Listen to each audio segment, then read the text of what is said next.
Kapatid, meron bang lumikha ng sanlibutan sa sangkatauhan at nang maging sa kalangitan?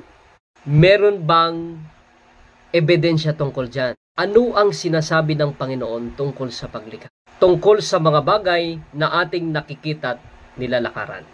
Halika't ating pag-aralan kung ano ang sinasabi ng Biblia. Una, ang Diyos ang lumikha ng lahat. Ang sinasabi ng Genesis 1 verse 1, nang pasimula ay nilikha ng Diyos ang langit at ang lupa. Hindi aksidente ang sanlibutan. May lumikha at pinagmulan, at ang lumikha ang Diyos na sinasabi po sa banal na kasulatan.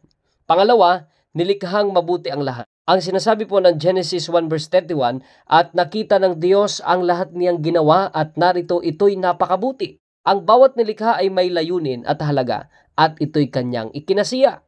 Pangatlo, ang tao ay nilikhang kawangis ng Diyos. Kaya't nilikha ng Diyos ang tao ayon sa kanyang sariling larawan, lalaki at babae. Ito po'y matatagpuan sa Genesis 1 verse 27. Dahil tayo nasa wangis ng Diyos, tayo may dignidad, pananagutan, at tungkuling mamuhay ayon sa kanyang kalooban. Kaya ating napakinggan, tayo ay nilikha ng Diyos na inanyuan. Tayo ay nilikha ng Diyos at inanyuan.